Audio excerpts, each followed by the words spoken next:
Pagtitiwala sa sarili, yan ang i-discuss natin ngayon.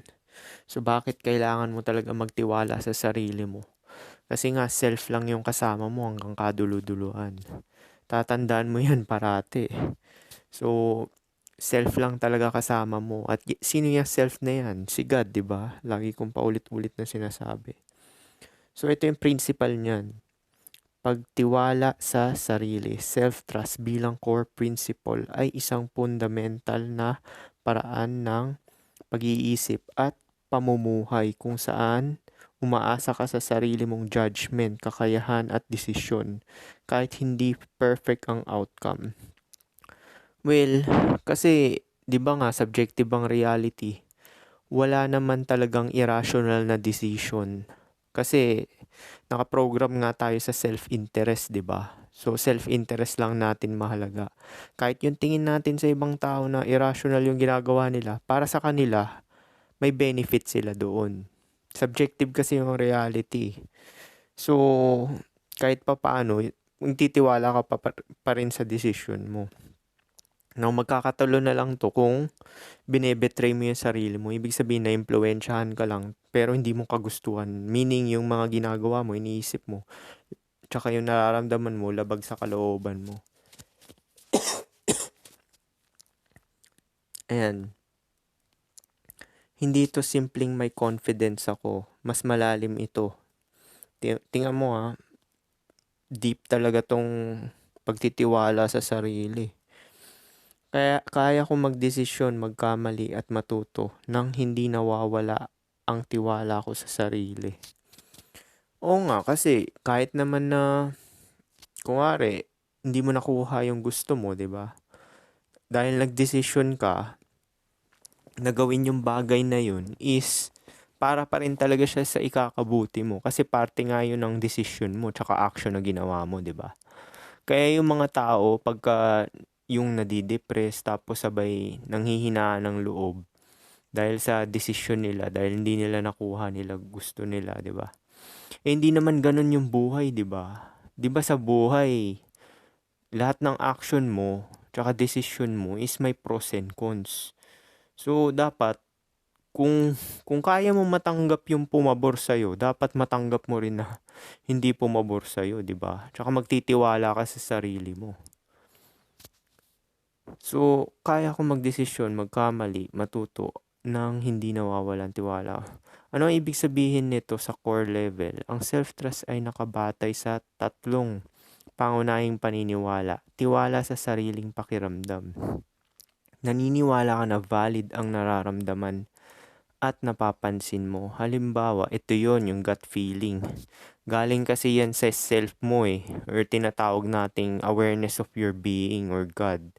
Which is siya yung kumukontrol ng katawan mo tsaka awareness mo, di ba? Kana, may gut feeling ka na hindi okay ang isang tao o sitwasyon. Hindi mo agad ito dinidismiss kahit wala pang proof. O yan yun kasi nga, 'di ba nga nakaka-sense tayo? Lahat ng tao may ganito, may sixth sense, 'di ba? Nasi-sense natin through vibe. Kasi nga konektado nga tayo lahat. So kahit na hindi magsalita yung tao, yung isip niya pa lang, as in kuwari yung intention niya, sa isip pa lang mahahagip yun ng mo, sixth sense mo. Yung yung brain mo na reptilian tawag nila dun, 'di ba? Yung ginagamit natin for survival.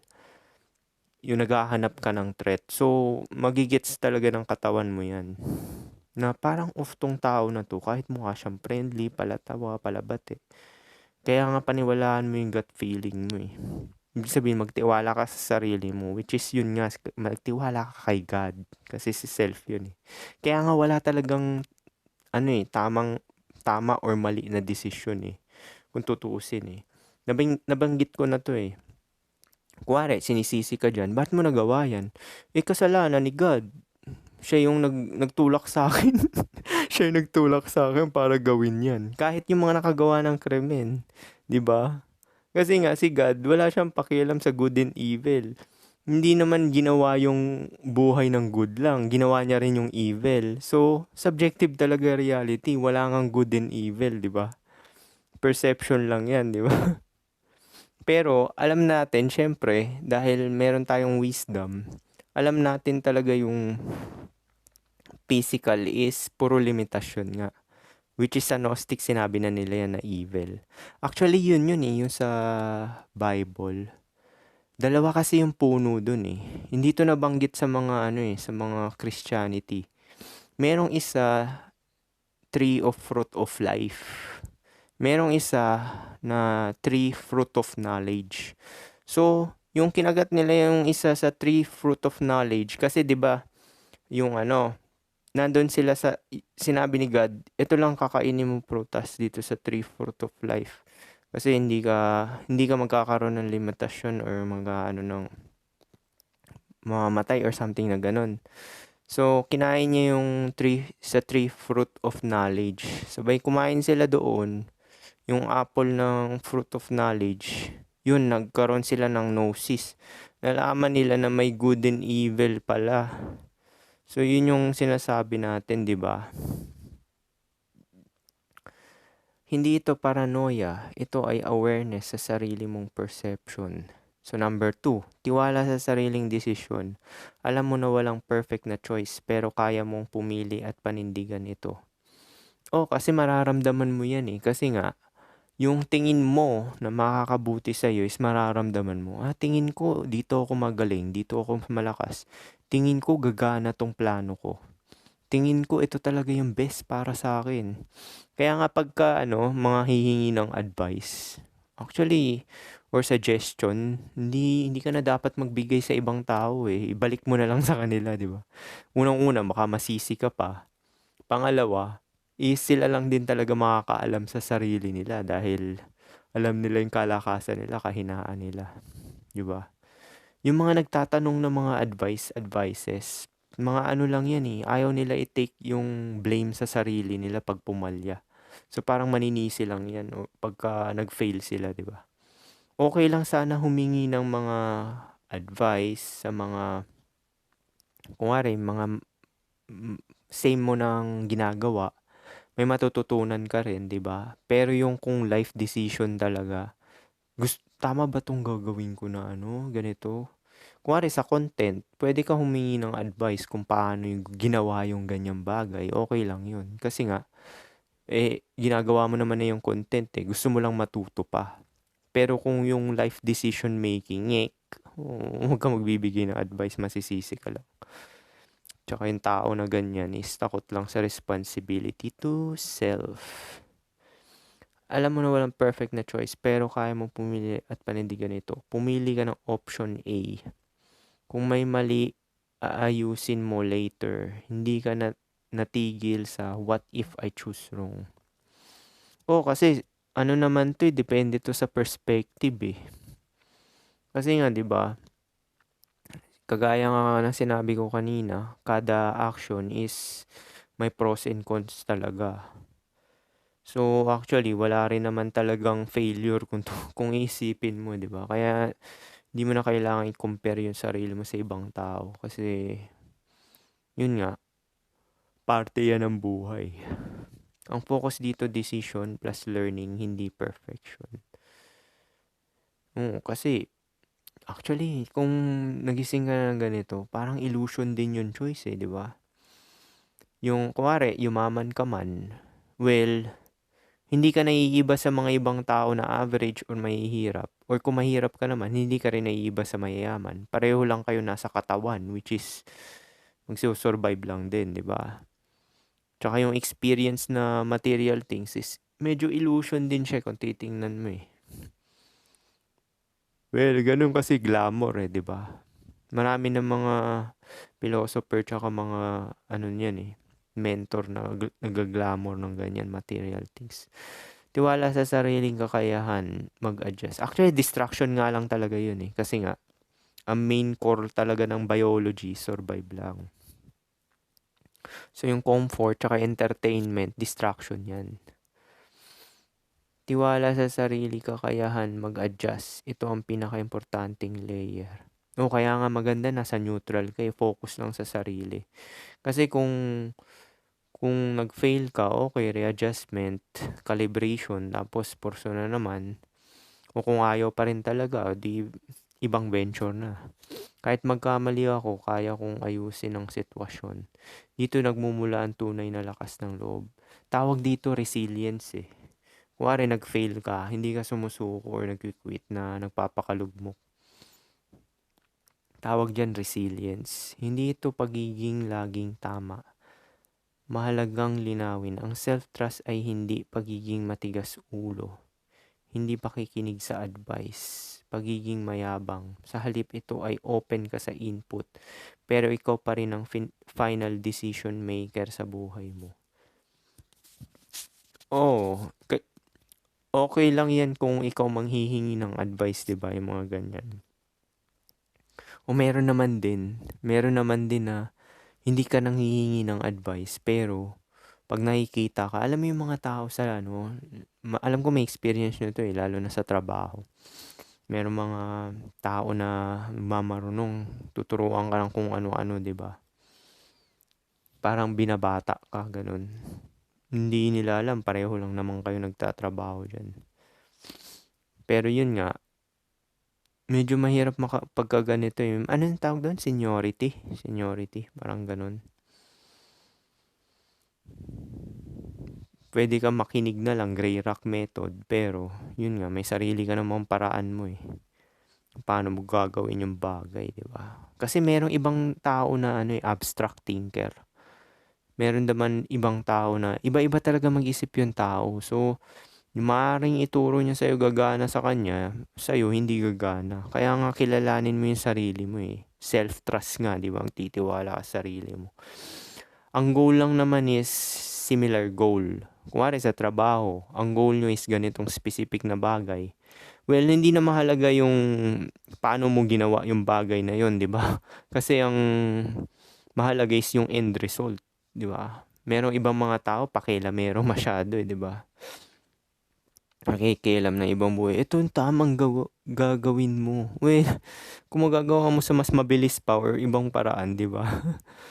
Bakit hindi? Tiwala ka sa sarili mo. Bakit mahalaga ito sa buhay kapag mataas ang self-trust?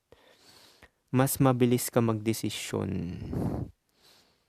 Less overthinking.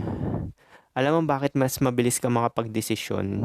Kasi pag nagtitiwala ka sa sarili mo, alam mo yung makakabuti sa'yo. Which is totoo yan. Totoo yan. Hindi ka na nadidilute. Ibig sabihin nito, alam ko yung makakabuti sa akin eh. So ito talaga yung paninindigan ko at gagawin ko. Kahit na wala pang resulta. Yan yung sinasabi nila sa law of assumption, 'di ba? Sa mga manifestation. May gut feeling ka talaga na alam mo gagana yan. So paninindigan mo siya kahit na wala pang resulta. Less overthinking. Kasi titiwala ka nga sa iyo, 'di ba? Malamang pag nagtitiwala ka sa sarili mo, either may mga experiences ka na nag-gather sa buhay mo or kahit wala is na-assess mo na yung kakayahan mo. Na tingin mo talaga gagana yan, gusto mong manyari. Tsaka sa less overthinking is hindi ka na yun nga, na-impluwensyahan ng mga ibang desisyon. Kasi nga, wala naman talaga silang kinalaman sa'yo, sa totoo lang eh, yung mga ibang tao. Ano lang yan yung mga suggestion nila, advice is parang ano lang talaga yan. Parang i-gauge mo na lang kung tingin mo na papabor ba sa'yo or hindi. Hindi ka madaling maparalyze sa what if. Kasi nagtitiwala ka nga sa sarili mo eh. Confident ka eh. Hindi ka dependent sa approval ng ibang tao. Parang lahat to umiikot lang talaga sa self-focus eh, no? So, tingnan mo, hindi ka dependent sa approval ng ibang tao. Self-trust. Parang focus lang din to sa sarili, confidence, parang ganun. Mas stable ang emotional state mo. Tingnan mo, similar talaga, no? Pareho talaga. Pareho to sa pagpo-focus sa sarili. Mas stable ang emotional state mo. Pag nagtitiwala ka. Minsan kasi ganun, di ba? Yung mga suggestion ng ibang tao, parang nagdududa ka, no? Kasi nga galing sa iba, di ba? Hindi galing sa'yo. So parang isipin mo, pagkakatiwala ko yung buhay ko sa kanya. Medyo heavy yun Kasi lalo na yung life decision, pagkakatiwala mo sa ibang tao, medyo mag-isip-isip ka Hindi dapat ganun. Dapat sa sarili mo yan. Kasi buhay mo yung nakasalalay di ba? Mm. Sarili mo yung pinag-uusapan natin dito Kapag mababa naman, laging may doubt. Kailangan palaging validation. Ito yung mga ang root cause nito is puro distraction. Kunwari, napapaligiran ka ng mga tao na puro negatibo, puro criticism, judgment. Kaya nga maganda talaga mag-isolate ka. Hindi naman parate Alisin mo lang yung mga tao na hindi makakabuti sa'yo at puro judgment lang, criticism. Wala na nakitang tama sa'yo, puro mali na lang, di ba? Siyempre pagka ganyan, nakikipag-deal ka sa mga tao na hindi ka trip, ayaw ka, tsaka yung mga mababa tingin sa'yo is ganyan yung mangyayari. Bababa yung self-esteem mo, confidence mo, tsaka magkakaroon ka ng doubt sa mga decision mo. Hindi ka magtitiwala sa sarili mo. Diba? Kailangan pala takot magkamali. Yan din yun, diba? Takot ka magkamali kasi nga brainwash ka na ng ibang tao na yung kumontrol sa'yo. Actually, ano pa rin to sa low self-esteem pa rin to Tsaka ayaw mo mag-take ng responsibility sa sarili mo. Madali ma-impluwensya ng iba kahit labag sa gusto mo. O sino yung may labag sa kalooban mo? Malamang si God yun, yung tinatawag nating self.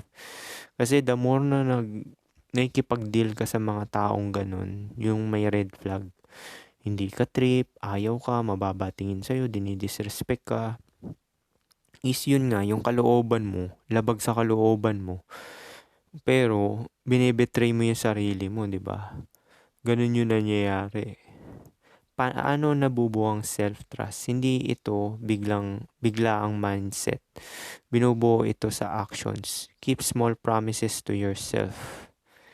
Halimbawa, sinabi mo mag-aaral ka 1 hour, gawin mo. Discipline to no? Sinabi mo mag-exercise ka, gawin mo. Kasi nga, yung mga small habits na ganito, pagka talagang may isang decision ka, nagko-compound to nakakataas to ng self-esteem. Mapapansin mo yan, pag kinat mo yung mga tao na negatibo, magiging confident ka niyan, babalik ka sa sarili mo. Pati yung pag nagsalita ka, ganito ka na magsalita.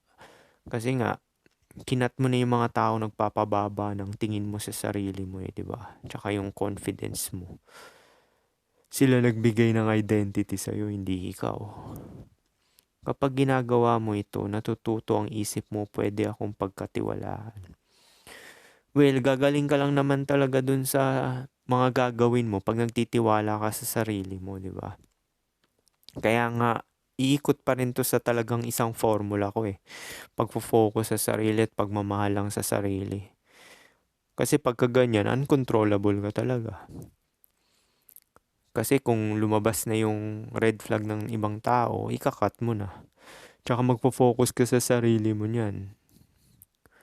Magiging komportable ka. 'Di ba pansin mo 'yan? 'Di ba pagka point of view mo sa sarili mo, mas totoo ka, 'di ba? 'Di ba yung mga naliligo sa CR diyan, 'di ba?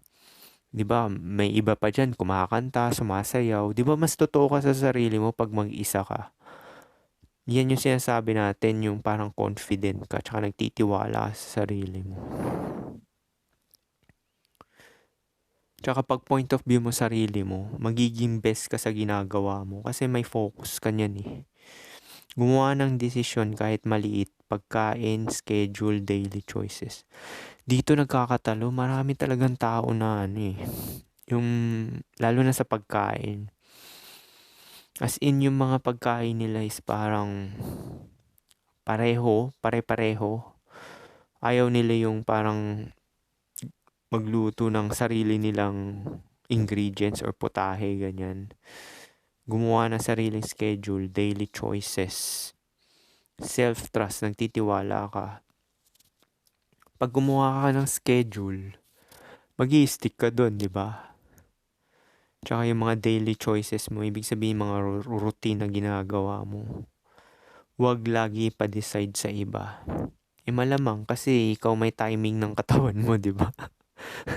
Hindi naman sila may hawak ng katawan mo. Ikaw nakakaalam kung morning person ka ba, night person ka ba, saan mas marami kang energy, tanghali ba, may routine ka ba na nag-take nap sa tanghali. Yung mga ganyan, tanggapin ng pagkakamali. Hindi ang goal ay hindi magkamali, kundi magkamali, matuto. Hindi sirain ang self-worth.